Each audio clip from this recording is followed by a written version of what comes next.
கடன் எதனால் வருது? தனம் வரவு குறைவாக இருந்தால் தான் முதல் கடன் வாங்குவாங்க.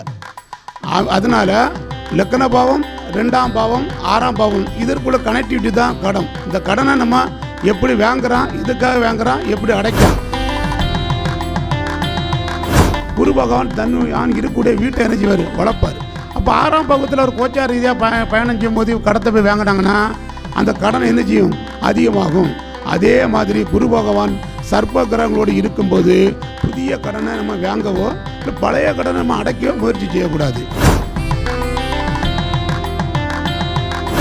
அருள்முருகன் ஐயா அவர்களை மேடைக்கு வரும்படி நம்ம அன்போடு அழைக்கிறோம். ஐயா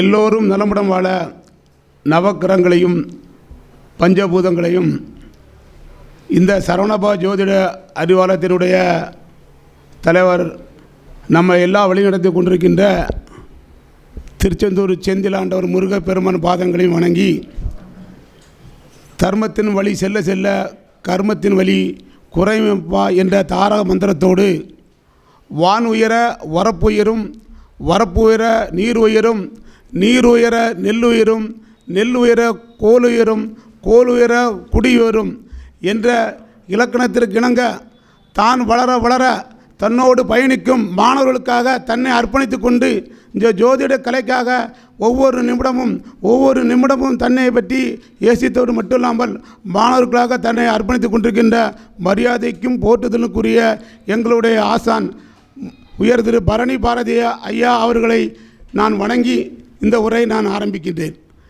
இன்றைய தினத்திலே இங்கே எனக்காக பேச கொடுக்கப்பட்ட தலைப்பு 6ஆம் பாவம் என்னும் கடனும் அதனுடைய நிவர்த்தியும்.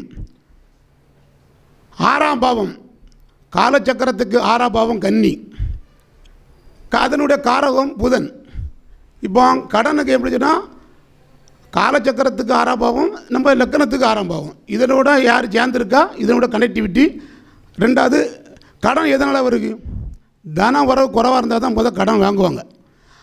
அதனால் லக்கண பாவம், 2ஆம் பாவம், 6ஆம் பாவம் இதற்குள்ள கனெக்டிவிட்டி தான் கடன். இந்த கடனை நம்ம எப்படி வாங்குறான், இதுக்காக வாங்குறான், எப்படி அடைக்கான்.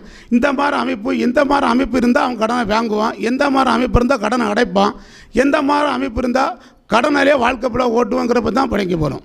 ஏன்னா இன்றைக்கு உள்ள சூழ்நிலையில் நம்ம தினசரி பத்திரிகை எடுத்து பார்த்தோம்னா டெய்லி கடன் தொல்லையால் தொழிலதிபர் தற்கொலை, கடன் தொல்லையால் குடும்பத்தோடு தற்கொலை, மக்களை கொண்டு தற்கொலை என்ற நிகழ்ச்சியை நம்ம டெய்லி செய்தியால் படிச்சுட்டு இருக்கோம்.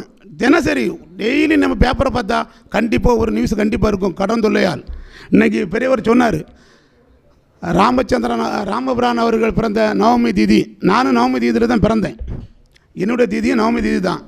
அந்த ராமபிரான் அவர்கள் நம்ம ராவணன் ரங்கேஸ்வரன் இருக்கார்ல, ராவணன் மிகப்பெரிய வீரன், மிகப்பெரிய சிவபக்தன். ஆனால் சீதா பிராட்டியை கொண்டு அங்கிட்டு வச்சிருக்காரு. அவரை நோக்கி போர் தொடுத்து ராமபுரான் போகும்போது ராமபுரான் வந்திருக்க செய்தியை அறிந்த உடனே ராவணனுக்கு ஒரு பயம் வருது, அவன் நெஞ்சம் கலங்குது. அதற்கு நம்ம அறிஞர்கள் என்ன ஓமை சொன்னார்னா, கடன்பட்டார் நெஞ்சம் போல் கலங்கினான் இலங்கை வேந்தன். கடன் அந்த அளவுக்கு கடன்கிறது நம்ம மனத்தை அந்த அளவுக்கு நம்ம பாடாப்படுத்திடும். எவ்வளோ பிரச்சனை சமாளிச்சிடுவான். அந்த கடன்பட்டார் நெஞ்சம் போல் கலங்கினான் இலங்கை வேந்தனுங்கிற வார்த்தையை சொல்லியிருக்காங்கன்னா அந்த கடன் நம்மளை எந்த அளவுக்கு கொண்டு வரும். தான் வாங்கின கடனில் விட்டலாமா, தான் நண்பர்களுக்காக உறவினர்களுக்காக வாங்கி கொடுத்த கடனுக்காக செலவு தற்கொலை பண்ணி உயிரை மாய்த்து கொண்ட நபர்கள் நிறைய பேர் இருக்கார்கள். இந்த கடன் எதனால் வருது, எதனால் இந்த அமைப்பு இருக்குது, அதை பற்றி தான் நம்ம பார்க்க போகிறோம். முதல்ல கடனுக்குரிய பாவம் 6ஆம் பாவம். லக்னாதிபதி 6ஆம் பாவகத்தில் தீய கிரகங்களின் பார்வை பெற்றோ இல்லை தீய கிரகங்களோடு சேர்ந்தோ இல்லை தீய கிரகங்களுடைய நட்போடு பார்வை பெற்று இருந்து லக்கணாதிபதி தனித்தோ இருந்து அந்த தசா புத்தி நடைபெற்றால் கண்டிப்பாக அவர்களுக்கு அந்த காலகட்டத்தில் கடன் தொல்லை வந்து மிகுந்த மன உளைச்சலை கொடுத்துரும். லக்கணாதிபதி 6ஆம் வீட்டிலவே தனித்தோ தீய கிரகங்களின் பார்வை பெற்றோ தீய கிரகங்களோடு சேர்ந்தோ இருந்து அந்த காலகட்டத்தில் தசா புத்தி நடக்கும்போது காலகட்டத்தில் கண்டிப்பாக அவருக்கு கடன் தொல்லையால் மிகுந்த மன உளைச்சலை கொடுத்துட்டே இருக்கும். இது கண்டிப்பாக நடக்கும்.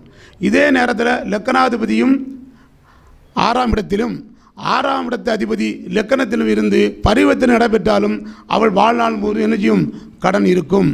அதே போல் நமக்கு தனக்காரங்கன்னா 2ஆம் அதிபதி, 2ஆம் அதிபதி 6ஆம் இடத்துல போய் உட்கார்ந்துருந்தால் கூட வாழ்நாள் பூரா கடனில் தான் கழியும்.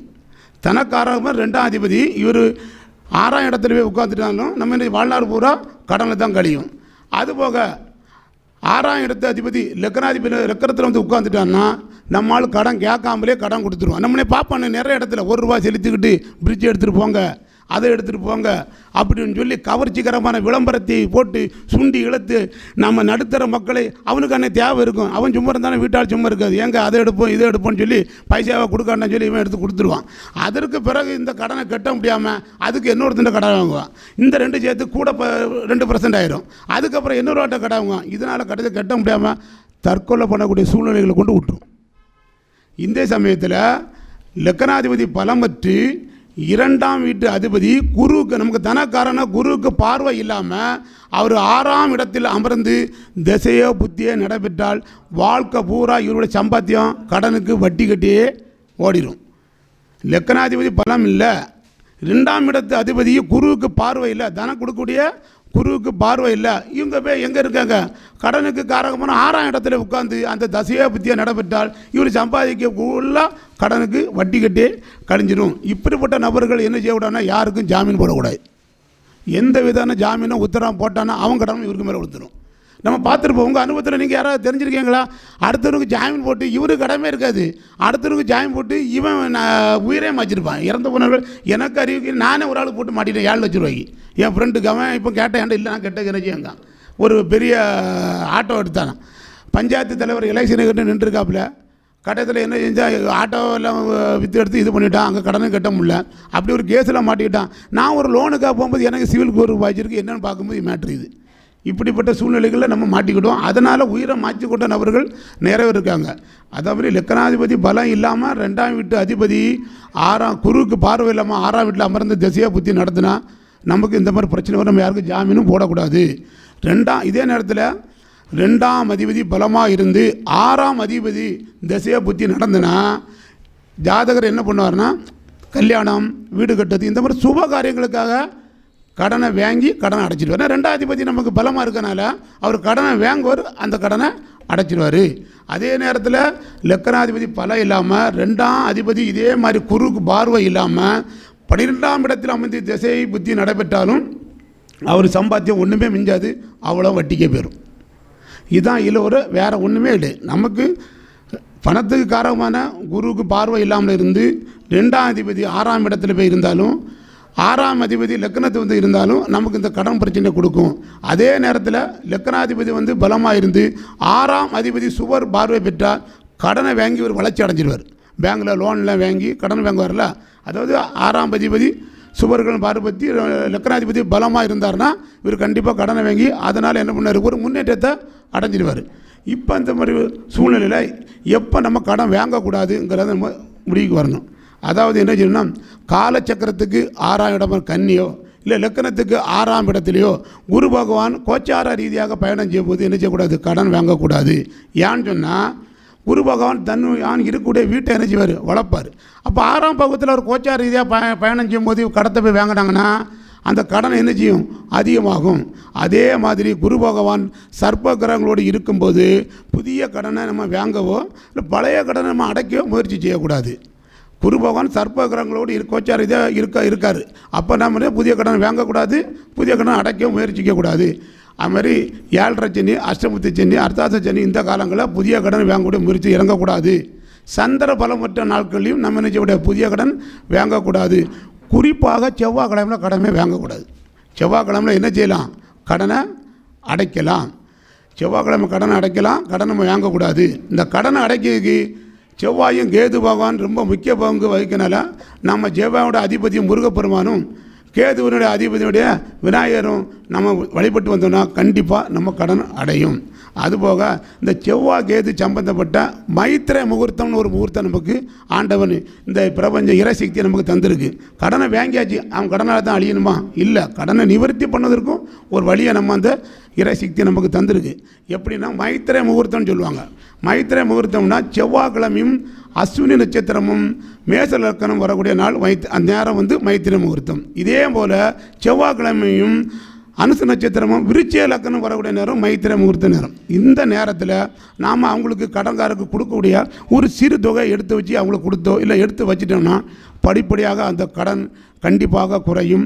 அதுபோக நமது இறை வழிபாட்டு மூலமாக இறைவனை சரணடையும் போது நம்ம கும்பகோணத்திலேருந்து 15 கிலோமீட்டர் தொலைவில் திருவார் என்னும் ஊரில் திருச்சேரை உடையாருங்கிற ஒரு கோயில் இருக்குது.